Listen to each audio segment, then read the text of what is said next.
ایک دفعہ کا ذکر ہے، ایک خاتون ایک سوداگر کے ہاں ملازمہ تھی، جس کی رہائش ایک خوبصورت پہاڑی کے اوپر تھی۔ خاتون گھر کا سودا سلف اور پانی لانے کی ذمہ دار تھی۔ وہ ہر روز دن میں 2 مرتبہ پہاڑی سے نیچے دریا کنارے پانی بھرنے آتی تھی۔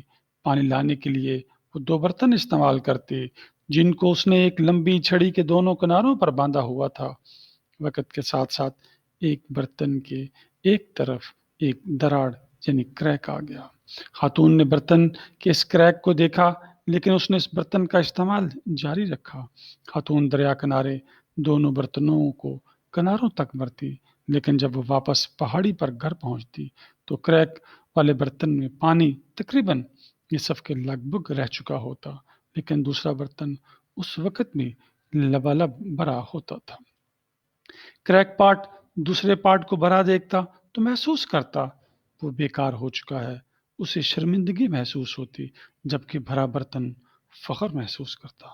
وقت گزرتا رہا، کریک پارٹ ہر روز شرمندگی اور ندامت کا زہر نگلتا رہا، تا وقت کے اس کے صبر کا پیمانہ لبریز ہو گیا۔ ایک دن وہ خاتون سے مخاطب ہوا، مہربان خاتون، ایک طویل عرصہ سے میں اپنا فرض پورا نہیں کر پا رہا۔ کریک نے مجھے بیکار کر دیا ہے۔ میں آدھا پانی ضائع کر دیتا ہوں۔ مجھے ہر روز دن میں 2 مرتبہ شرمندگی کا سامنا کرنا پڑتا ہے۔ میں اس شرمندگی کو مزید برداشت نہیں کر سکتا۔ پلیز مجھے ریٹائر کر دیں۔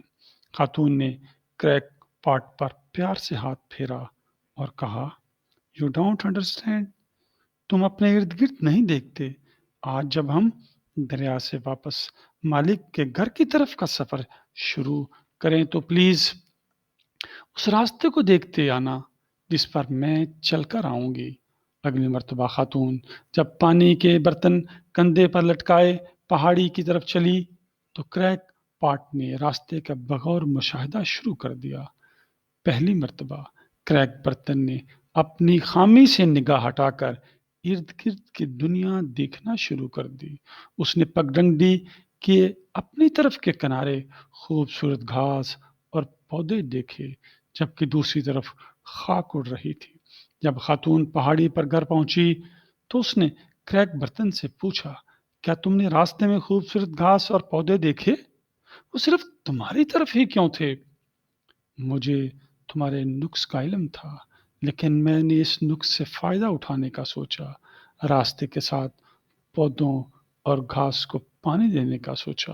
اگر تم میں کریک نہ آتا تو راستے کے یہ خوبصورت گھاس اور پودے بھی نہ ہوتے۔ اچانک کریک برتن کو بات سمجھ آ گئی۔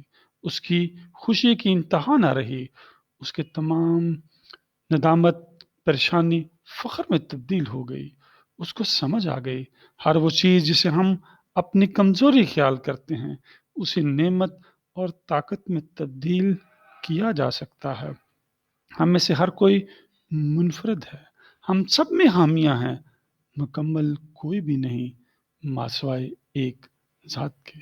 تم دیکھو گے، تم اپنی زندگی میں دیکھو گے، بہت سے لوگ وسائل کو مسائل میں تبدیل کر لیتے ہیں، اور چند بہادر لوگ اپنے مسائل سے ہی وسائل پیدا کر لیتے ہیں۔